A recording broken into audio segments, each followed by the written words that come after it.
Today's topic is ladies. That's the topic of ladies. Start with ladies. Before you think of marriage, think self-sufficient. Ladies, before you think marriage, think self-sufficient. Ladies, before you think of marriage, think self-sufficient. I hope you hear me. I'm going to say that again. Ladies, before you think marriage, think self-sufficient. Before you think marriage, think self-sufficient. Now, when we go to the Bible, in Genesis chapter 2, verse 18, when God was talking about making a helper for the man, there is something that we need to pay attention to there. Many people just rush through that and so miss out on some of the most, even ladies miss out on what they're supposed to pay attention to.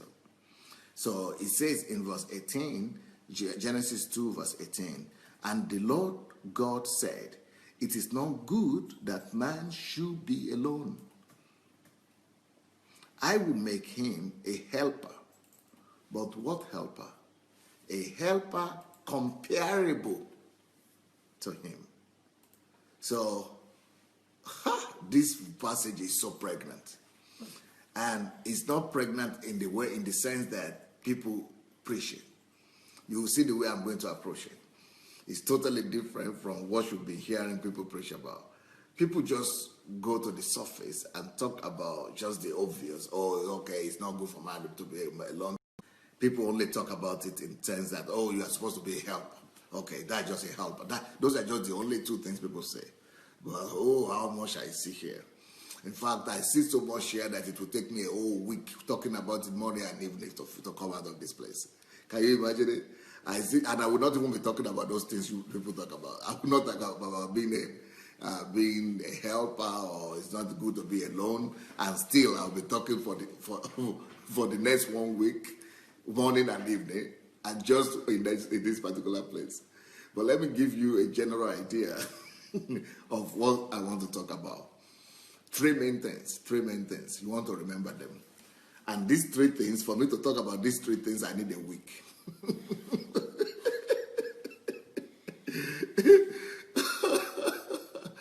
Three things in that scripture that is not good for man to be alone, and God will make him a helper that is comparable to him. So the first thing I want to talk about here is I want to talk about, remember the word self-sufficiency. Self-sufficiency. 2, I want to talk about maturity.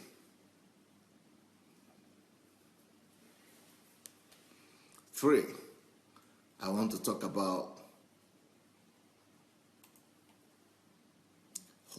wholeness. Self-worth, wholeness. To be whole, to be made whole. I don't know if there's a better word for that, but to be made whole. So I want to talk about the woman. I'm talking to the woman. These are just things I'm talking to the woman. So, but those three things will take me at least the next 15 hours, 10 to 15 hours to just address those three things. So, 3 things: self-sufficiency, maturity, wholeness. Remember them. Self-sufficiency, maturity, wholeness. So we are starting with self-sufficiency today.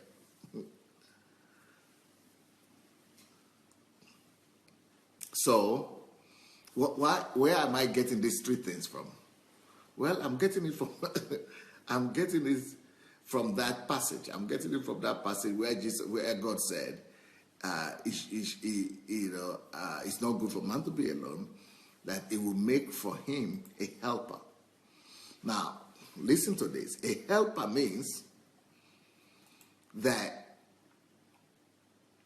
for you to be able to help, And for you to be able to be a helper, you must have those three things I just mentioned. A helper, you can only be able to help another person when you are already self-sufficient. Before you could help another person as well, you must be able to be matured. Okay, for example, if I'm learning to swim now, and one thing I've discovered with swimming is that if they throw you in the river, all my examples are now connected with swimming. If they throw you in the river, and the person who wants to rescue you himself doesn't know how to swim, is not self-sufficient in swimming, both of you will become the victim. You are not the only one who will die. The one who has come to rescue you is on a death mission. So since we are not sending the ladies on a suicide mission and on a death mission, before a lady could even think of marriage, she must think about self-sufficiency. It's just like saying, before you could say you must go help another person not to drown or to live, you must know how to live. That's why you could help. So that's one aspect that nobody is talking about. And that is one aspect that we don't tell the ladies about before they marry. We are thinking they will go into marriage and marriage will make them to be self-sufficient. No, no, no. It is about becoming self-sufficient before they go into marriage. Another thing that you will need that you cannot do without to be able to become a helper is that if you are not mature, you cannot become a helper. It's just like saying now you have a 2-year-old baby at home and you are saying, oh, your mom is sick. So since mama is sick or mommy is sick, and you say, oh, but she doesn't have any problem. She has a baby there now. She has a child at home now. How old is the child? 2 years old now. She cannot stand up. She cannot cook. She cannot clean. She cannot wake up in the morning. Yeah, but the baby will take care of her. 2 of them will die. A 2-year-old kid cannot take care of a sick mother, cook for her, wash her, give medicine to her, save her from death. A 2-year-old cannot do that because she's not matured enough for that. So the same thing with marriage. You cannot think about a helper because that 2-year-old cannot be a helper to the need of the person who is helpless. So is a girl, a woman or a lady, she has to first of all be matured before she could become a helper. So that is the second thing we have to talk about when we are talking about women. And like I said, it will take me the next 15 hours to talk about these three things. Then number 3 thing that we cannot talk about, we have to talk about before we talk about a lady becoming a helper, is wholeness. Because anybody that is not confident of himself, anybody that is not whole, that is not, assured. Okay, for example, it's just like saying, somebody, let's say,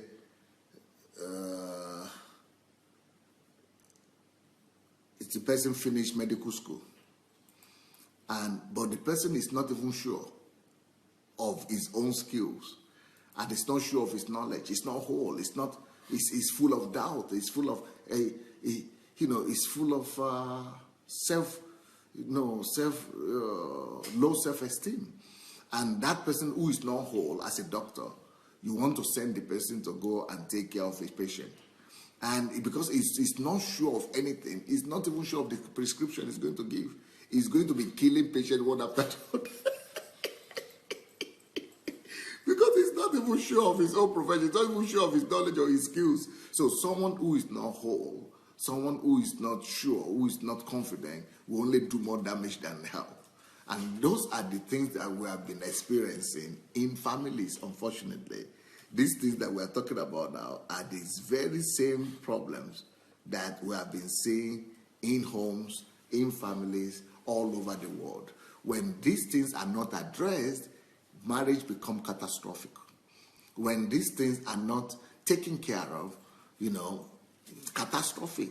Marriage is becoming like, not just like a battleground, but marriage becomes like a hospital.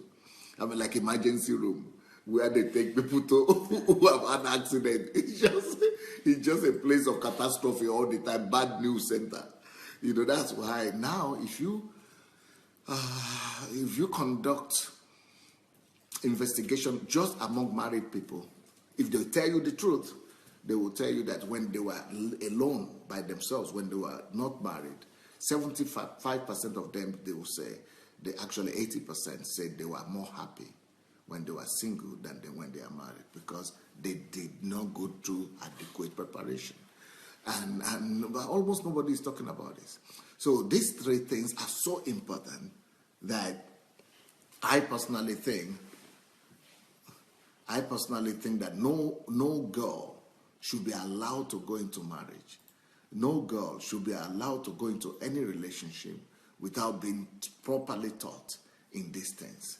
A lady is supposed to be a helper. What kind of helper are you talking about when she cannot even help herself? So what are you telling me?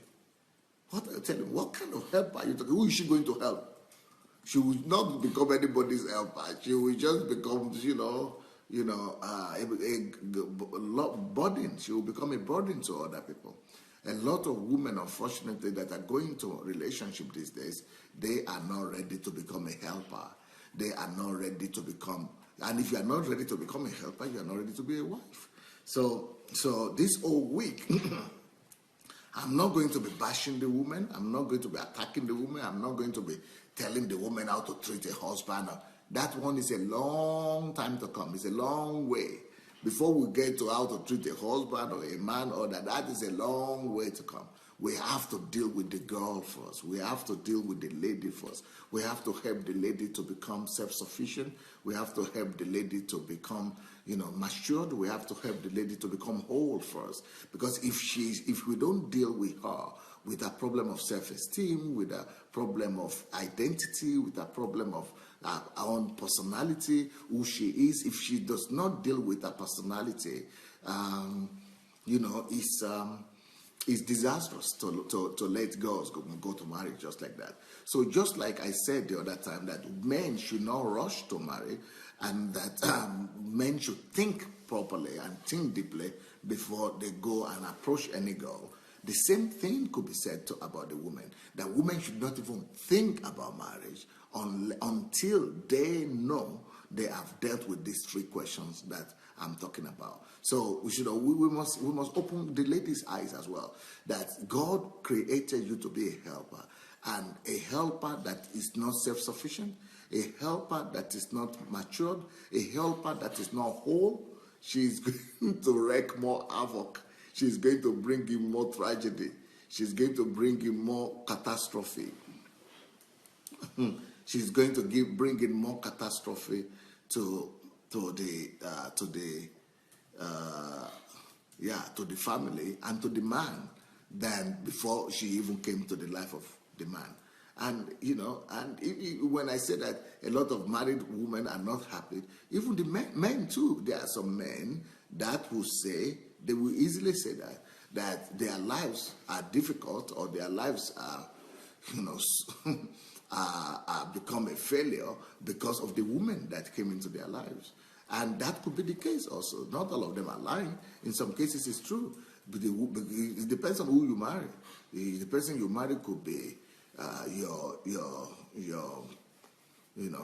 stepping stone to success, or she could be your stepping stone to failure. And so it all depends on how the two of you have been prepared, or have been trained for that role, the role of a husband or the role of a wife. So today I'm going to be talking about the lady. And so as a girl, let me talk to you as a girl.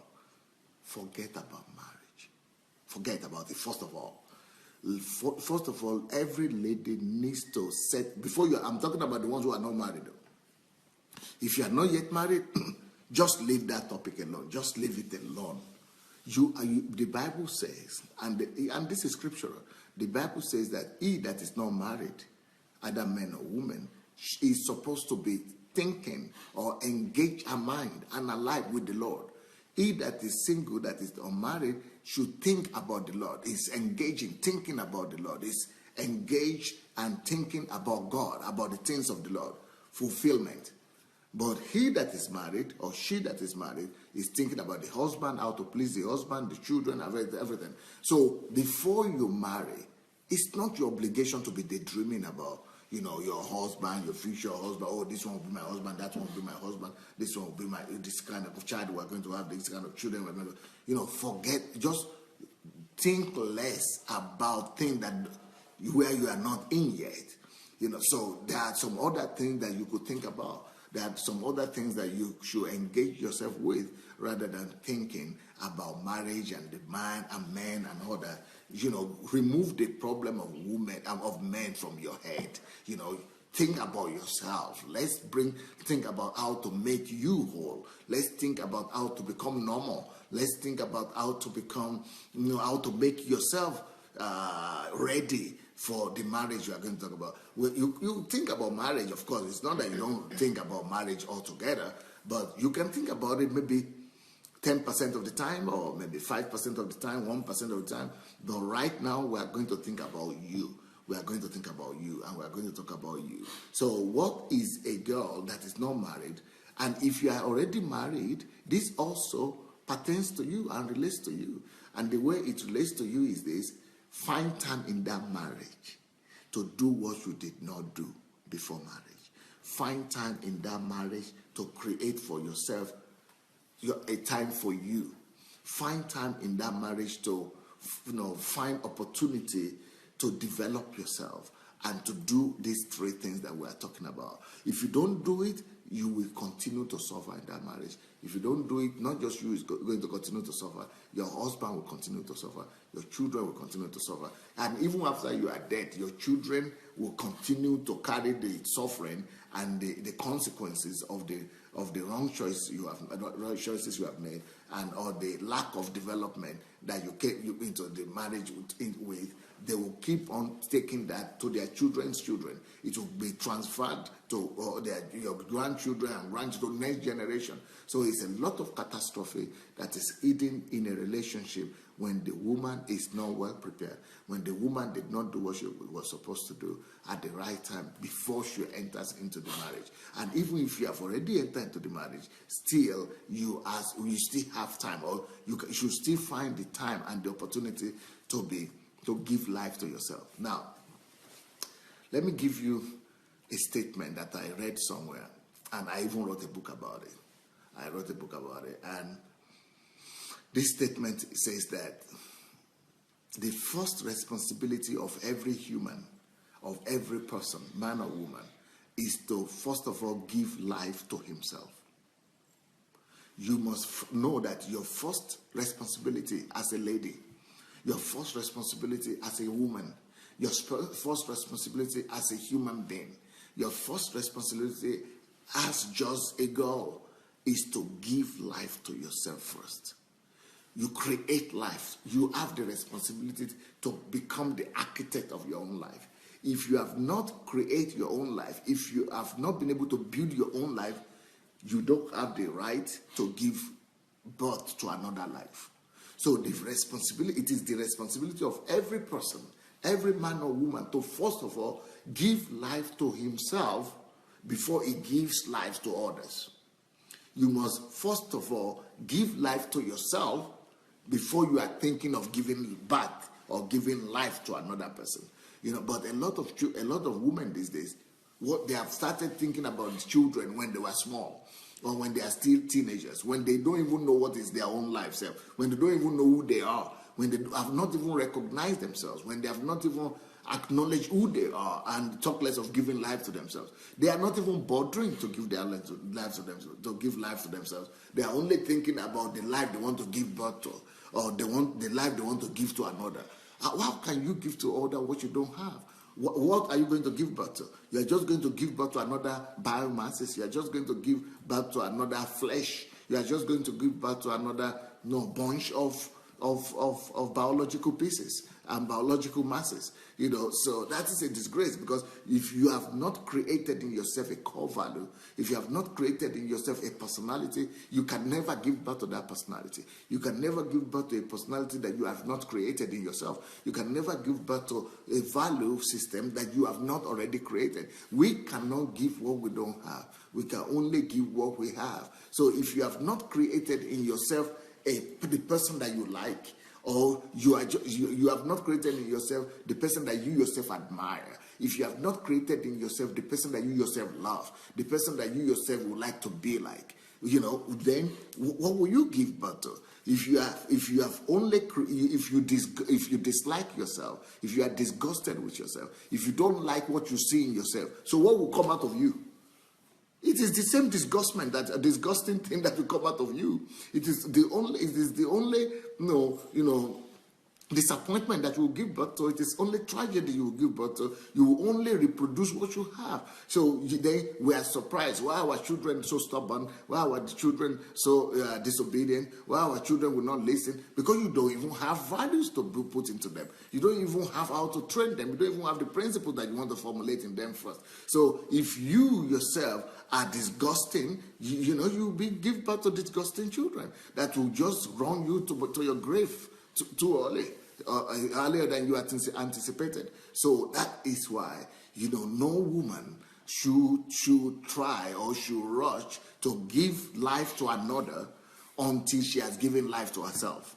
No person, no man should give life to another until he has given life to himself. You must first of all create the life you desire for yourself. You must first of all formulate the personality that you desire to be in you first, before you can now say you want to give birth to one. I mean, it's a disgrace when you are so empty. You don't even like yourself. You don't even like what is obtainable in you, and then you are dreaming of giving birth to children. Just leave that topic alone. Just abandon that. Just leave that. Just put that somewhere. And if anybody is trying to pay attention to you, if anybody is trying to approach you or tell you some beautiful things, you know the truth. You know the truth about yourself. You know that you are not ready. Don't let anybody deceive you. And they will be telling you, oh, don't worry, you will become ready when you marry me. They themselves, the men themselves who are telling you that, they are the ones who will later on be using that as an attacking something.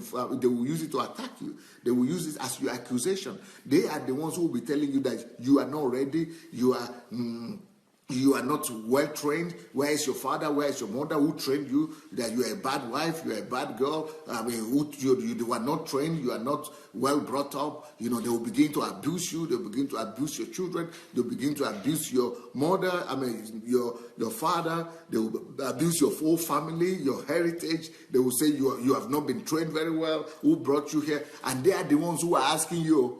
They are the ones who are begging you to go and marry them, that they don't care. But now that they see the reality of who you are really, they begin to care, and they will begin to attack you and begin to say you are not worthy, you are bad and all that. So you don't want to bring disgrace to your own life. You don't want to bring shame to your own self in marriage. You don't want to bring shame to your own family. You don't want to bring shame to your children. You don't want to bring shame to your father, to your mother. You don't want to bring shame and disgrace to your family, to your parents, by going to marry unworthy, by going to marry unprepared, by going to marry without creating your own life, without giving life to yourself. You don't want to go to marry, unprepared, so that you will not become a mocking object. You will not become a center of, you will not become a piece of laughter. So that you will not become a disgrace. And for you not to become a disgrace and a shame, you must be prepared. And in these three things that I've already spoken about today, about self-sufficiency, you must be self-sufficient first. You must work on yourself. You must give life to yourself. You must create the personality that you admire in yourself first before you go to marry. You must first of all work on yourself. You must, make sure that you create. It's like you must become like a sculptor, that is, that is ready, that is molding, that is carving an image. Everybody has that responsibility of carving an image of himself, the one that he desires to see. All of us are supposed to do the sculpture of ourselves, to carve out the personality that you want for yourself. You are supposed to clean yourself. You are supposed to, to chisel yourself, everywhere, to sharpen yourself, to to make yourself ready into the kind of lady that even yourself you are proud of, that the kind of lady that you are satisfied with. So, and the reason why this is important is that by the time you have carved out yourself the image that you want yourself to be, by the time you have chiseled yourself and you have made yourself ready, even though it might not be 100% the way you want it, but you are so already so satisfied, you are so confident of yourself that even if any man now comes and say that you are this, you are that, you'll be able to say, no, no, you couldn't tell me that. I know who I am. I know my value. I know what I have. I know myself. So no man will now come and be telling you that you are this or that. No, you'll be able to tell them, no, listen. You know you are because you have made yourself the admirable person in your own eye. Even you have made yourself the person that you yourself fall in love with. You yourself you are ready to love. You yourself you are ready to be placed with. You yourself you are glad with. So you are not going to become a puppet in the hand of another man or one man that is that's going to be trying to manipulate you. So you are not going to be manipulated. You are not going to be deceived. You are not going to be broken. You are not going to be, pushed around. You are not going to be tossed to and fro, and and be turned into a football. That you are just being played down there, play here, play here. That is why this is so important as a lady. Please, before you think marriage, you ladies, before you think marriage or before you think relationship, think first of all about self-sufficiency. Think self-sufficiency. Think self-sufficiency. Be self-sufficient first. It's your number one responsibility. It's your number one responsibility to be self-sufficient first of all. I mean, if you are not self-sufficient, your life will be full of pain. Your life will be full of pain. I remember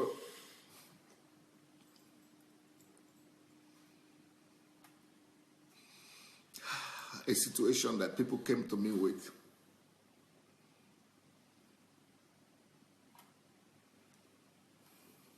It's not good. But this lady had been married and she had even given birth to 3 children. After about maybe 7 years or 10 years of marriage, the man said, I don't want you anymore. I don't want her anymore.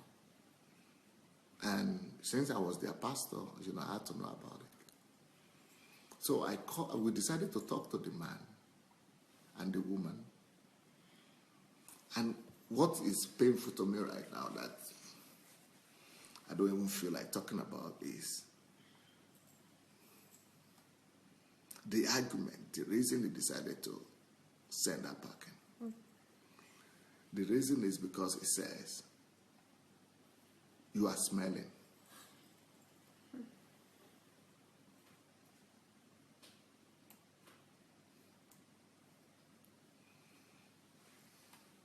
I don't know if it is true or it's not true.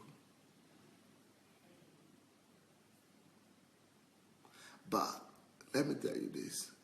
I still don't think it was supposed to do that. Even if the lady was smelling, it was supposed to help her get rid of that smell or find ways of how to, to resolve that problem. But let me tell you, just as a friend and as a father now, I want to say, do you know there is a reality in there and there is a truth there?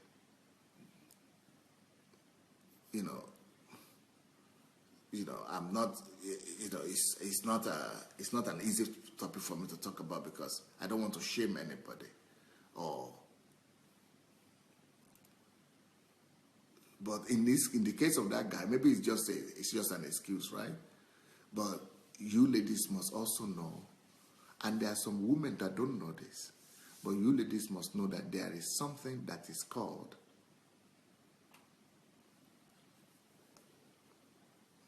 I don't know what you call it, but I think I will just use my own word.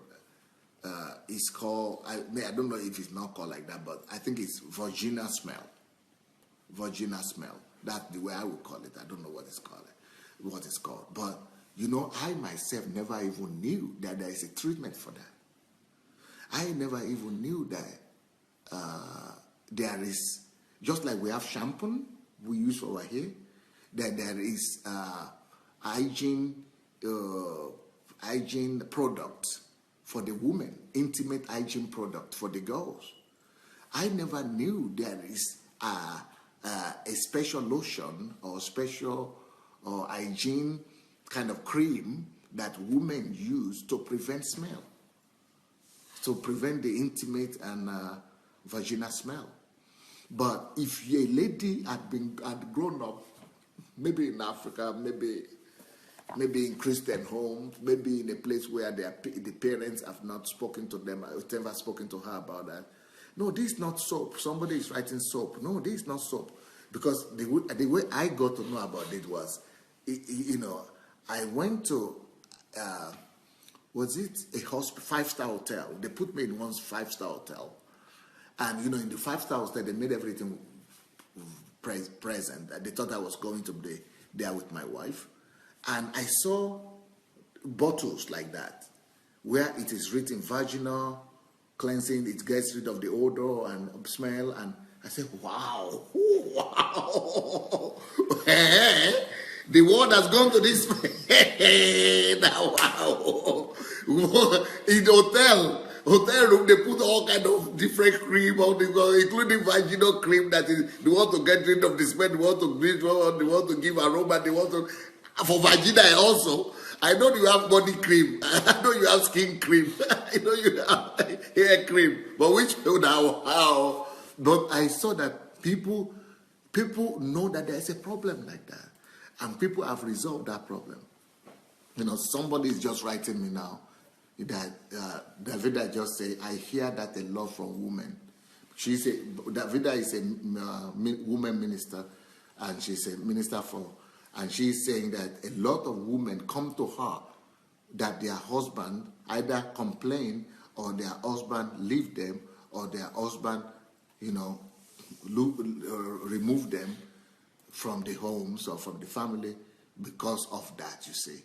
But a girl might not know that before she married. A lot of girls might, I'm sure, a lot of those girls who are 17-year-olds and, you know, teenagers, they might not be aware of it. And they're thinking of marriage. And then the man will just shame them. And she will be thinking she's okay because she's wearing clothes. But this one is beyond clothes, though. So just, I mean, now, like I said, I'm not defending that guy that divorced a woman 10 years later or 7 years later just because of whatever smell he was thinking. But he was able to live with that for 7 years. But he said he couldn't just cope with it anymore. And as a man, I think that, you know, maybe it's true, maybe it's not true. I must tell the ladies the truth then. I still must tell the ladies about this, that you should still know that, you know, there are things that you must be prepared for. And that is just, this one is just the easy thing. This is just the small thing that I'm talking about. But this is like this easiest of things. Like, this is nothing, right? About, you know, smell or something. But when I talk about self-sufficiency, when I say, before you think of marriage, think about yourself. Think about being self-sufficient, not just in the body preparation and things like that.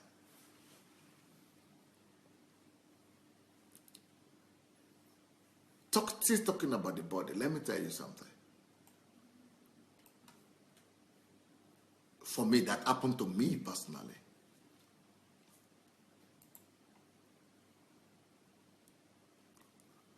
Do you know, since I was growing up in Africa, almost up to now, but let me talk about since I was growing up in Africa and since I was a boy and I was having girlfriend and things like that. I'm talking to you as a girl now, as a woman now.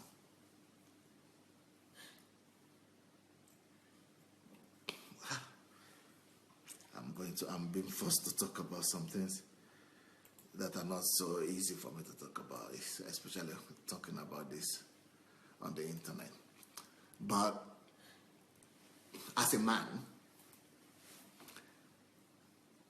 I noticed that most ladies, ladies, either you like it or not, men see the bra you wear one way or the other. They see what you call them, bra or whatever. So these bras that women wear, at least you see the top part of it always. It falls out and this that. I noticed from my childhood that it's always two colors. I used to see most places, two colors. Something that is brownish, almost brown like that. Brown, some color like that. It's very popular. It's like everyone is just wearing it. Not white but it's brownish like that, brown. And then black. Two colors of brown. I used to think all my life that women only have two colors of brass. That I thought they don't even produce any other.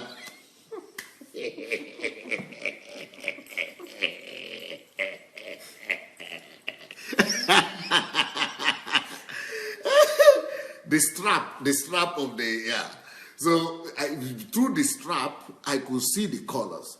But these colors are always some colors like that are, and I said, so before I married, I've always been concerned. Oh God Almighty! So I will be seeing my wife wearing just these two colors all her life.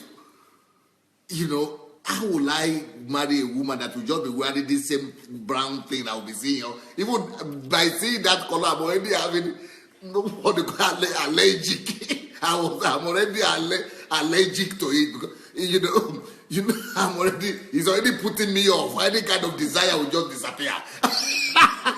All those two colors. Even though I might like the lady, but before I get to her, the thing is being killed, is murdered, is punctured. The desire has been punctured. The reason I'm talking about this,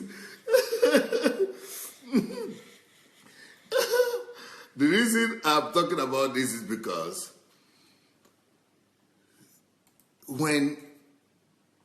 in fact, I had to ask other ladies later on and say, you tell me, why is it that women always have, it's like everywhere, even when I came to Europe, they are still wearing those brown straps. I see, even the Europeans, even Africans, all of them are just wearing this. Until I and my wife, we were talking one day, and, because, she used to take me along with her to do some shopping sometimes. So normally I would just sit downstairs and say, okay, you go and do your own shopping. I'll be sitting here reading or something. But I decided to go with her. It was in America or somewhere. I decided to go with her to the women's section. Then I saw, it was like an array of colors, different colors. And then I said, Princess, this one is the one I want. Please, can I help you choose? Pick this one like this, these other colors like this. So I almost bought the whole place. So she was saying, hey, why do you like that? She was even shocked. She was saying, why are you taking all those colors? I said, but these are, because women don't know that men don't like same thing all the time. Men don't like to see the same, what do you call it?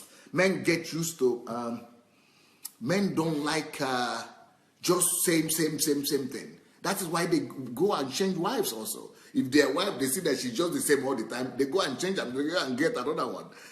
But if she's not, men need colors.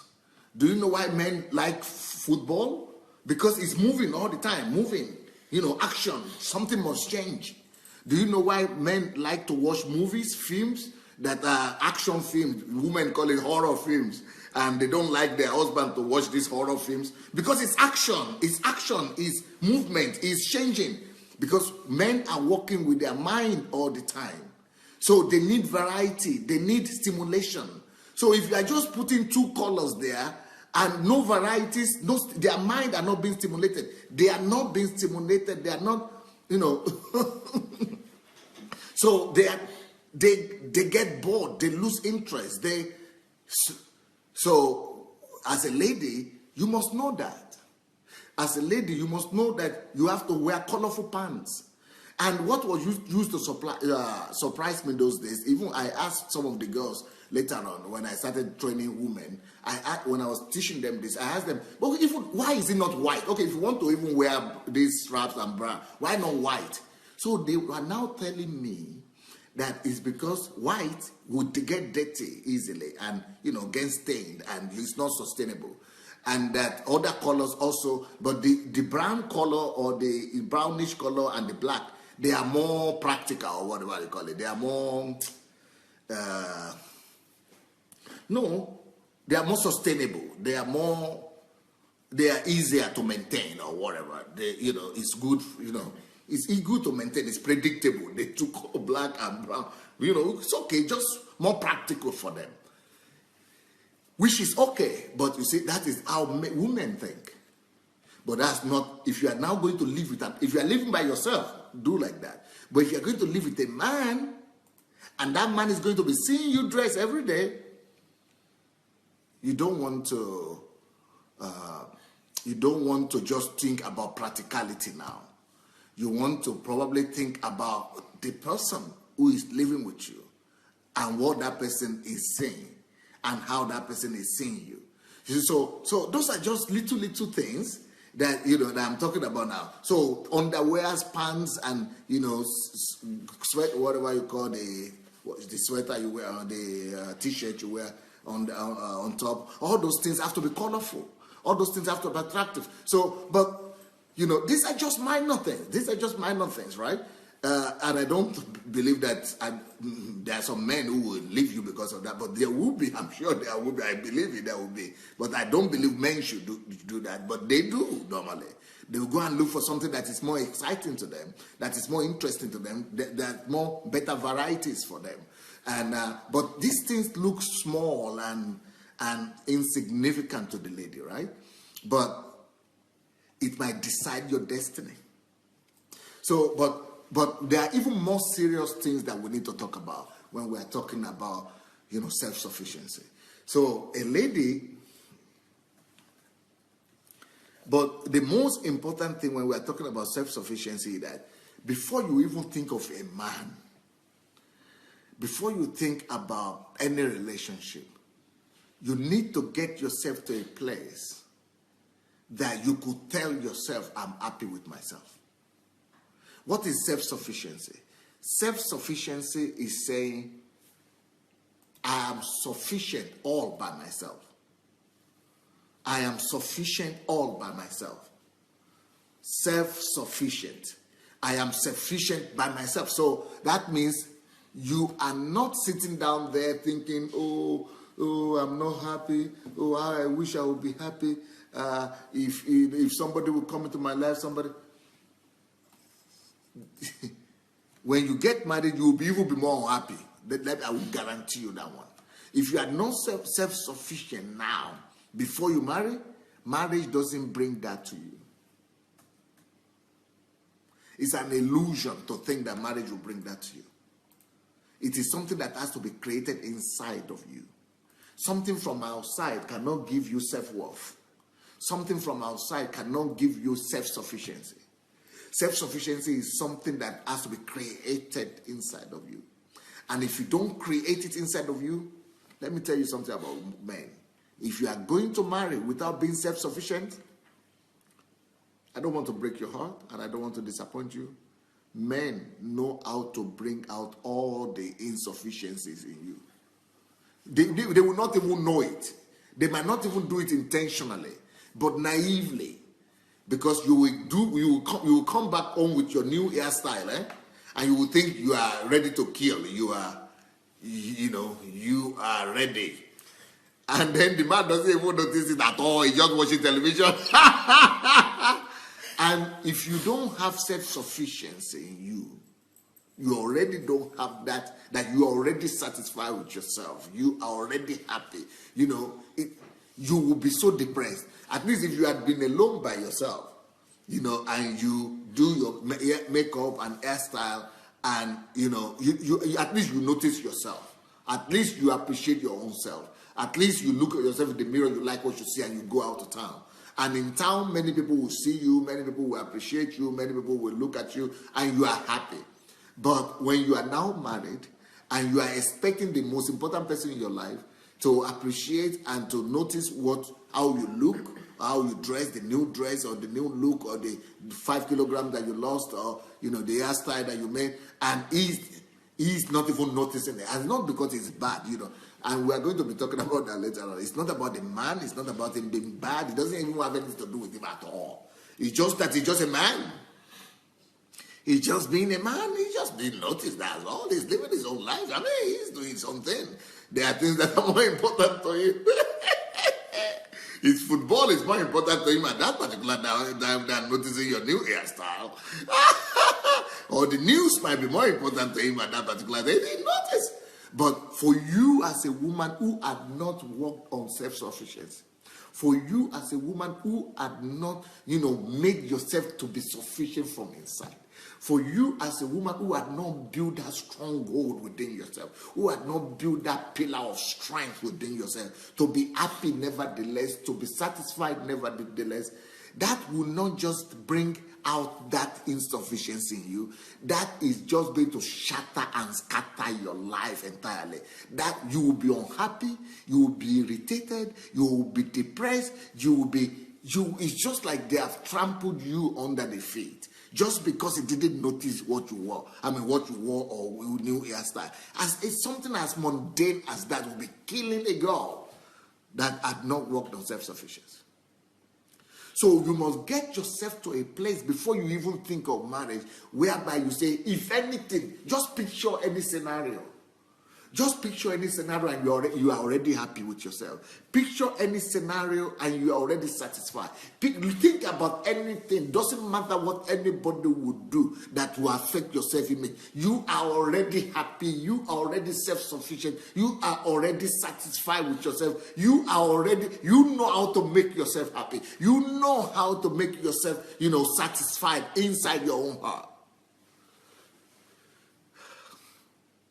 When your joy depends only on you and on God, when your joy depends on what you do and what God has done for you and is doing for you, then you don't care what happens, what a man does or doesn't do, who notices or who doesn't notice you. Then we are talking about self-sufficiency.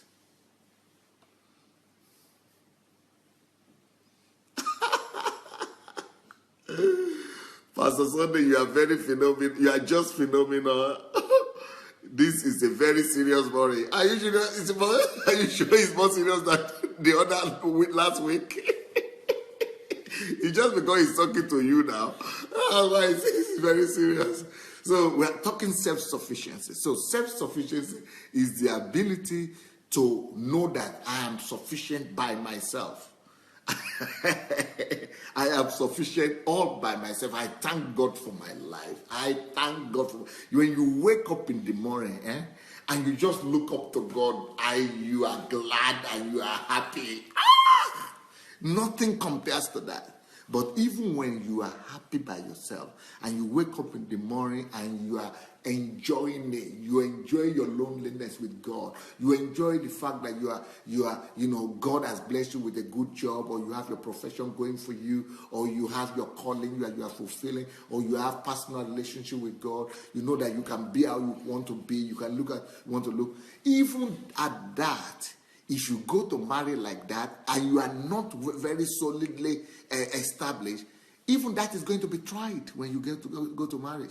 When you go into marriage, that is going to be tried because when you go into marriage, the fact that you are by yourself and you are so happy and so satisfied. For example, you wake up in the morning and you look into the door, through the window and you see the wonderful weather, and you see the sky. And you see you know exactly what is waiting for you. But once you marry, you no longer know what is waiting for you. If you used to wake up in the morning and look through the window and like the smell and like the light, the sunshine, and like the nature out there. When you wake up now, when you are now married, you might not even have time to look at that nature again. Crisis. Because once you wake up, you want to look into the window, somebody is pinning you down the bed. And you don't even have time to look at. So your routine is just destroyed like that. And if the next thing that you would have liked to go and do is to go and take a shower, you cannot go and take a shower because he's saying, "Oh, lie down here, I'm here with you," and you cannot. You are even feeling saying it's uncomfortable to leave him there, and he wants to talk to you, or he wants to do, and you have not washed your teeth, and you want to go, and he says you should lie, and you don't want to disobey him, and you want to. So a lot of things need to be considered. So you need to make sure that no matter what, even if he says this and that, even if you feel like that, you know that you know who you are. You are already happy by yourself. But to attain that level of happiness on your own and by yourself is critical. It is primary. So you must know how to, first of all, be glad by yourself. Be sufficient by yourself when you are so happy. But like I said, to be happy by yourself is not enough. You must be happy and sufficient to the extent, not financially alone, I'm saying, inside yourself. I'm talking about inner satisfaction. You must be so satisfied that your cup is running over. It is only at the point that you feel that your cup is running over that the satisfaction and the joy and the self-sufficiency you have is running over, that you want to give to other people. You want to give it to another man. You want to give it to another woman. You want to just make other people happy like that. You want to share that joy, that happiness with others. When you know that you are so sufficient, I hope you are feeling what I'm saying.